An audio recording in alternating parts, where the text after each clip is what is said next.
realize that this... Yeah. Okay. Because you can see the logo. You understand the logo. It's down there and everything. So yeah. So this is my output for Matt Does March. And I thought, for the sake of it, I'm gonna just show you what it looks like and everything. And this started out with the prompt of key. So it is related to... It's just a word puzzle.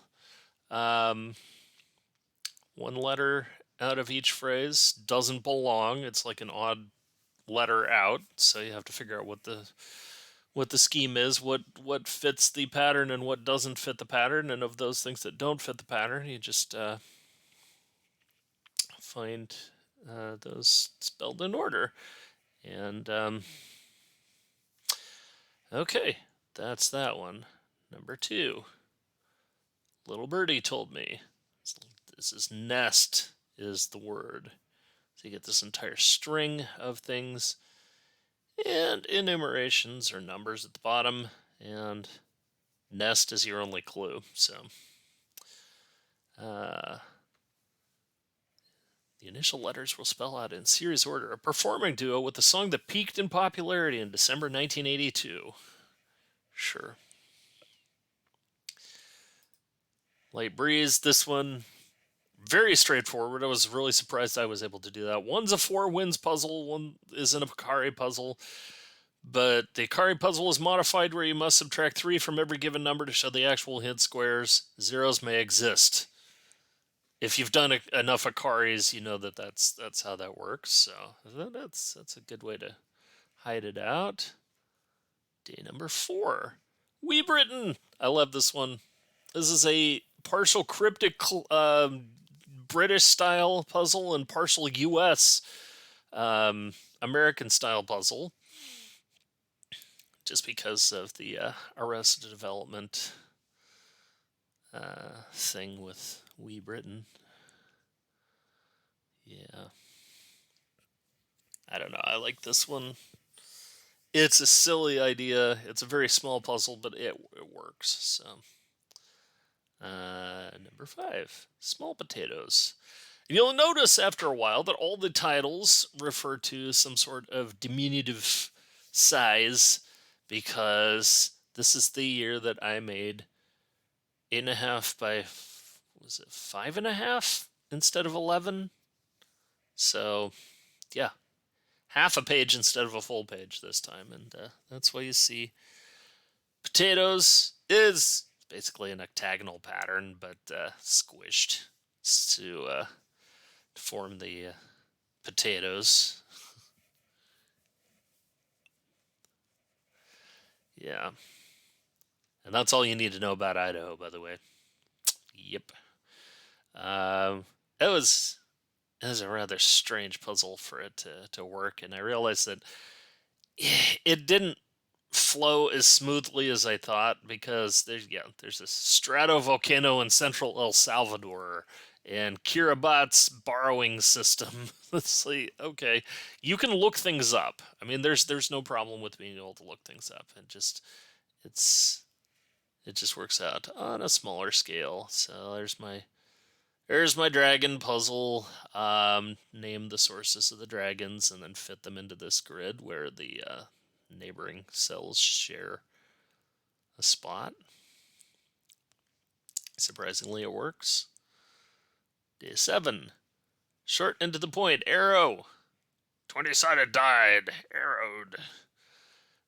So I thought, okay, what can you do with arrows? You can represent it this way. And these phrases are matched to these over here. So, yeah.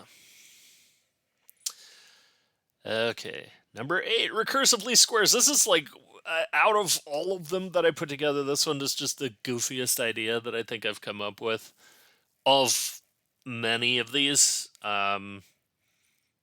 If you've done the, I guess what they call pencil pointers in Games Magazine, it's kind of the same idea. These are European style crosswords where the the clue is in the box that would normally be the black square, but instead it's usually a pink or a yellow or some sort of pastel color so that you can actually read it. And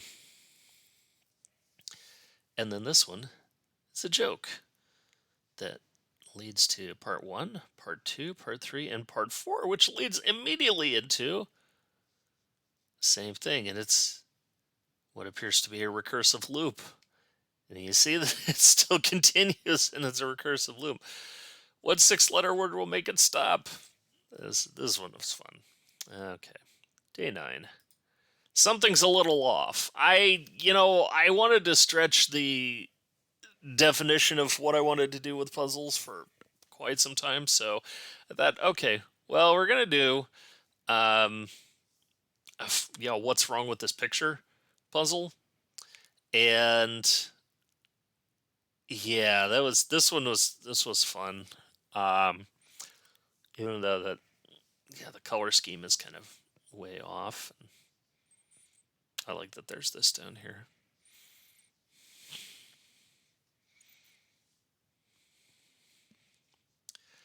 Yeah, so this is a lot of things that are going on with it. Yeah, Friendster. Yep. All right, on to day 10. This is that's my birthday puzzle, and I thought I'd make a pretty straightforward, easy one. So, teams of people. This is basically a Google slog puzzle. So if you search for the names, you should be able to find out what those names have in common, and then start sorting them. Okay, day 11. Pull me closer, tiny answer. I had fun with some of these titles. So this is homage to The Answer Trap, which is a really, really good UK quiz show, daytime quiz show. I think it only lasted one season. I was hoping that they would bring it back, and it didn't look like that they would. But this is like it says, normally there's 16 answers, 3 categories. You have to pick out which ones are the answer traps. I made a double size puzzle just to kind of lengthen everything out, and yeah, that kind of works. Day 12. Itty Bitty City. So this is a skyscraper puzzle, which is a very mathy logic puzzle, and a crossword, which is a very wordy puzzle. So, and each one has various things that are happening.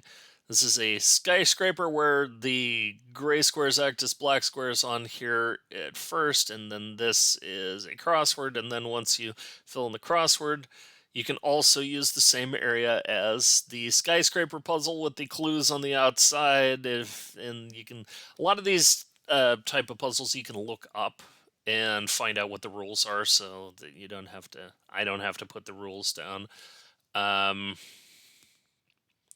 Skyscraper has a unique solution. Thank you for whoever put these puzzle like checker type things that can confirm if your solution is unique. I put a lot of these together and found out that some of them had multiple answers, and that's a problem, especially when you're trying to be precise. So, and then there's some things going on with the clues here too that have a tendency to work toward wordy type clues. The next one, light my fire. This is the day that we lost an hour, so we had 23 hours instead of 24 hours to complete this. So I thought, okay, I'll just do a really easy one, and this is probably the most simple puzzle that I've done on here. I haven't done any matchstick puzzles like ever, so I thought, okay, we'll try that out. And day 14, second minute hour. The prompt was second. I went really literal with this one, and then it's another researchy puzzle hunt type trivia slog. Yeah, but it's fun once you figure out what's going on with it. Um, and plus, all of these clues are featuring a blank, which helps when you have all the pieces and all the blanks and put them, arrange these from shortest to longest. So you kind of get what's going on here. Day 15. Read the fine print. Oh, this is my text adventure style game. You're awake to find yourself in a dark room. Now go. Sorry to John Robertson. Yeah, you do it better than I do. Yeah. So this is basically an escape room hiding out as a text adventure, which is pretty much what text adventures kind of were back then. Were text versions of escape rooms. So, yeah.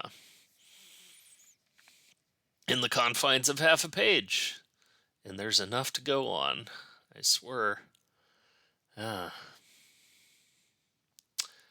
Yeah. So you got rooms. You've got a central hub of a circular dwelling. Unsure of how you got here. There are no windows, and yet you can't quite tell how tall the building is. Nevertheless, you feel the urge to leave. Surrounding you are 6 doors of different colors in order. And then these are all the places, and each one has a thing going on. And then you find out that there's a room with a lock and a calendar and, escape room type stuff. So, yep. All right, now we're at the halfway point. I still don't know squat. That was my forced pun into squat equaling short, as in short in size. Again, everything is referring to the smaller size of the puzzles. This is a Masked Singer puzzle, and I had a lot of fun with this because this data for 5-letter names of the Masked Singers, I basically looked at all the information that was available on Wikipedia, which is a lot, and the translated versions of this, the pages, some of the original versions of pages, so basically anything that was in a Latin script or used a Latin script. So I kind of ruled out some of the Cyrillic and Thai and Arabic and whatnot. Although Thailand did have regular English names that went with them too. But yeah, I scoured virtually all the international versions of The Masked Singer to find out who had 5-letter characters, and the list of 5-letter characters in all the countries is actually a lot larger. And I just managed to compile it and made a thing in crossword compiler. So that was kind of cool. 17th, Mini Pearl. I like this one. So, brevity is the soul of wit. The world is your oyster. Mongo only pawn in game of life. And these are pearls of wisdom where something is wrong with each one, and you find out what it is later. Especially these attributions to each of these quotes.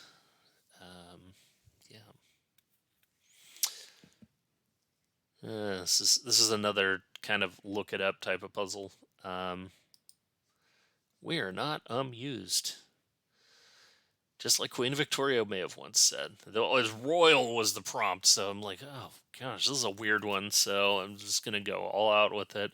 So it's a phonetic crossword with all the pictures here, and you have to find the 6 things in the grid.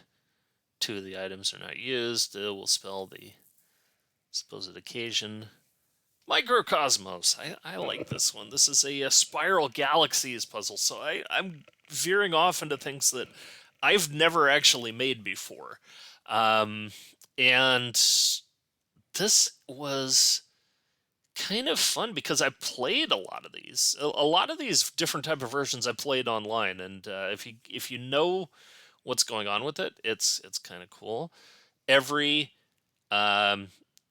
there everything is split into separate walled off regions, and every region is symmetrical, exactly 180-degree rotationally symmetrical, with the dot as a clue as the exact center point. And that's all you need to know about that. You can play a lot of these online. I think I can't remember the name of the website that has most of these. That are Some of them are like randomly generated too, that they come up with. Um, yeah, so Microcosmos is that one. 20 big fish in a small pond. This is the first time I had big in the words, but small was still in there. So I realized that later, but okay, whatever.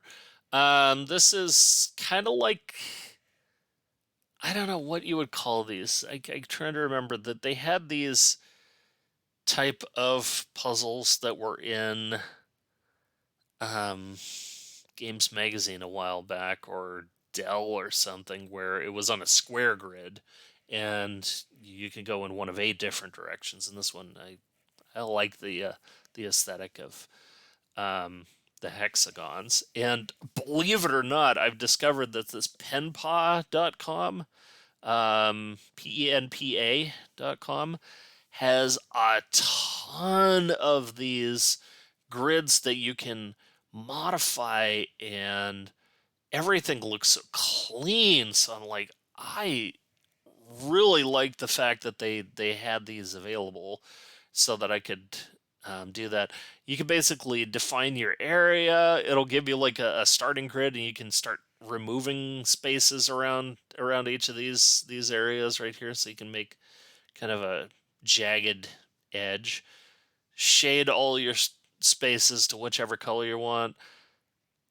Insert letter or letters, plural. You could do that too.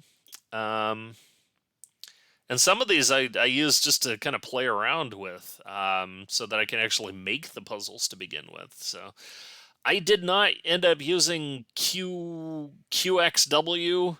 Is an old, like at least 15-year-old legacy puzzle program that was used for a lot of British cryptics, but it was also used to create these type of hexagonal grids. But it has never been updated in the last 15 years. It's so clunky, but that's what I used last year when I made the CD puzzle on the kind of the round um, grid with the spokes. That's the only place that I can find that can still do the grid with the spokes on it.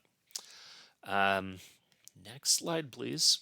My favorite of the entire set, and I got attention from other places. This one is called Yourself. Have yourself a mirror. Um, when the prompt was the word have, HALVE, I thought, okay, well, I've messed around with the settings in the what's wrong with this picture puzzle. And it's like, okay, and just reveal that up front. But then I thought, okay, what if I did a puzzle where all you get is literally half the page, and it's the left half?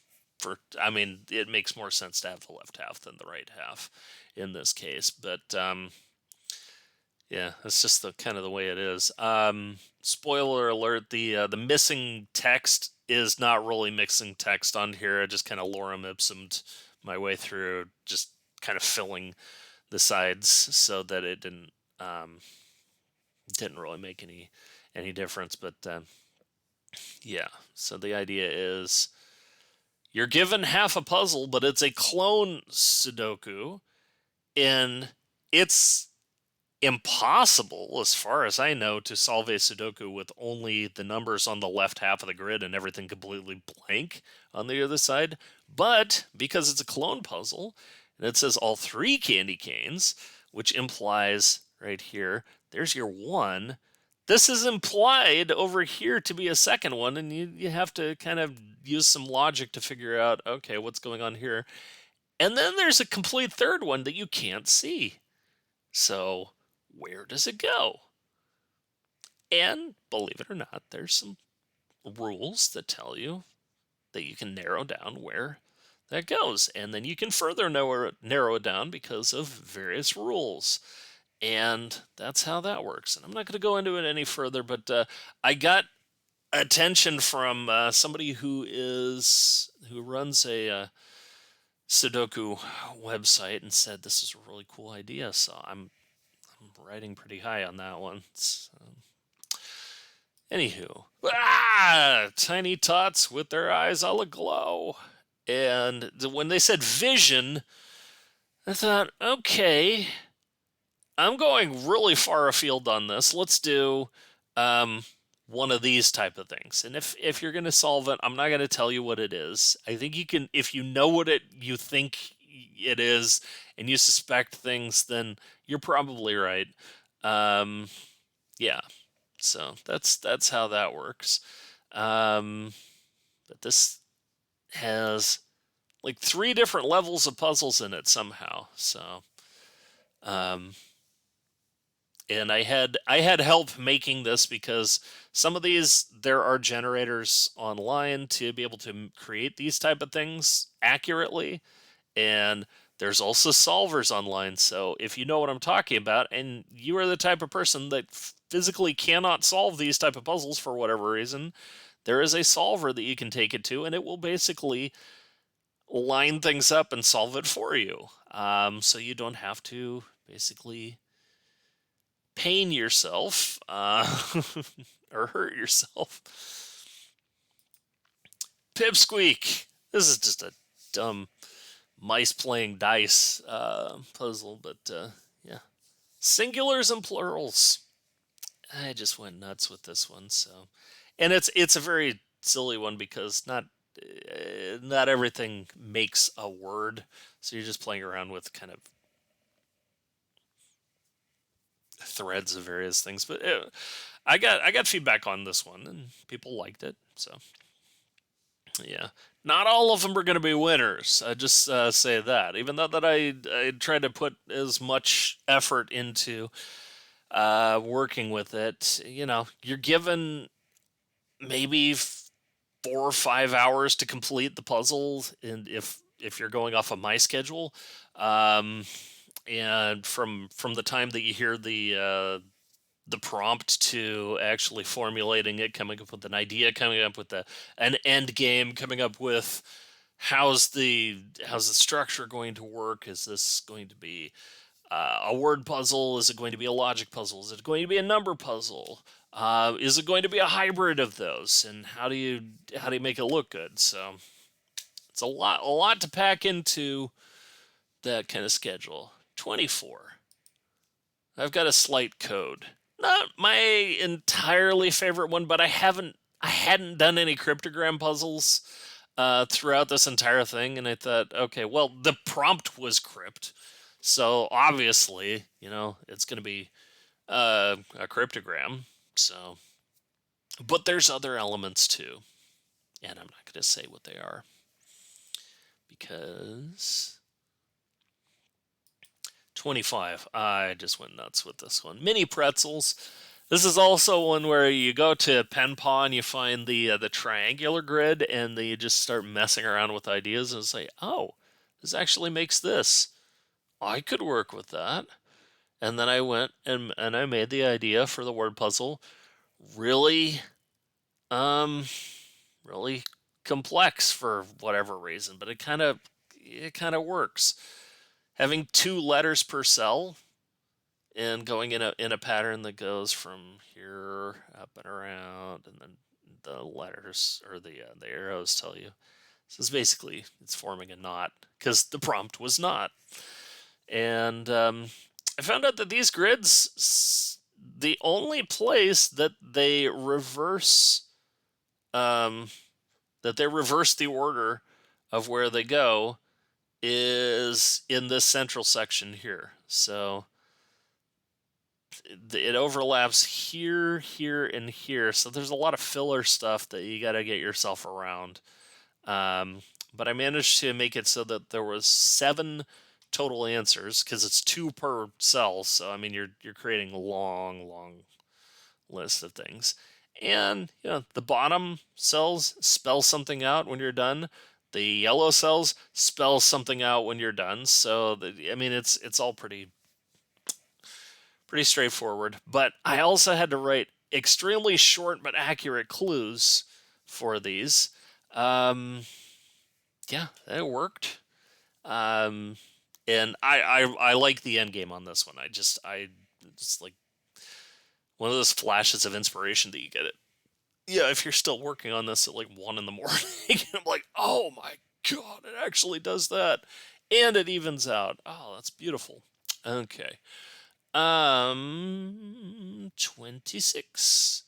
This is the day that I tortured myself trying to write another Rose Garden. And believe me, Rose Garden puzzles, as much as they look like they are easy to do, are probably one of the hardest varieties of word puzzles that I can think of. They take me the longest amount of time because there's a lot of real estate on this that you have to be able to come up with. And I tried way back when I was starting the streaming on this, that I tried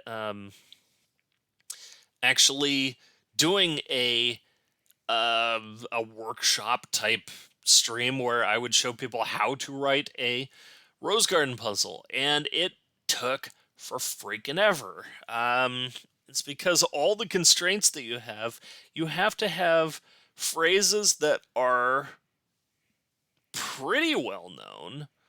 Um, and on top of that, you have to be able to get the 6 letters in whatever order that you're going in to basically go the right direction. Everything else is just randomly alphabetizing the clues per group. This is like a short version of a regular Rose Garden puzzle. Would be like rows A through K or L or something like that, because there's a whole set that would probably, it would be about this tall from down here to about up here if you were doing a regular Rose Garden puzzle. This being a half sheet, still a lot to kind of put in place. And then the rows, because the prompt was grow, I had to be extra about the entire thing and have a whole different thing going on with the rows where you have to one clue where something needs to grow to make the clue really work. What that is, I'm not going to say. But and I'm just going to say, asthma researcher Jacques with a method is probably the most stretchiest that I've had to come up with a word. I apologize about that, but it is Googleable, so there. Even though that I don't quite agree with the method that exists there, but that's neither here nor there. Day 24, by the way, was the first day that I had an error in one of my puzzles that I had to go fix after that I had posted to Instagram and to Twitter and to Facebook and to Discord and all that. I had to go back and do like an errata section. This whole thing. You know what? Originally, my idea was that I was going to have the final cells be in order from top to bottom, because it's so freaking difficult to make the Rose Garden do what you want to do. I thought, screw it, I'm not going to do from top to bottom. I'm just going to do numbers in random order, and they just happen to be there. I also happen to pick one per bloom. The color scheme was mine, so I thought, okay, that's another pen paw thing. That's a really nice feature of pen paw, is you can do the numbers on the outside that line up. You can do all the central ones, and it has an option to do the ringed central ones. It's amazing what they can do. It almost looks like umbrellas from the top. So it's like you could turn this into an umbrella puzzle if you want. I mean, there's a lot of leeway that you can work with. Anywho, okay. Number 27, a little dabble do you. This is, you're going to hate me for this, but if you end up knowing where it's coming from, you may end up doing a deep dive and enjoy trying to figure out what's happening. It is doable, but you're gonna have to get through a lot of media to get there. This is it's probably one of the most media heavy research puzzles, and this would be something that would show up in, say, MIT Mystery Hunt or something similar. So this is the closest to like an MIT style puzzle from one of the puzzle hunts. So that's that's kind of that. Yeah, and I just love the color scheme. I love the font. I love being able to fit everything all into one page.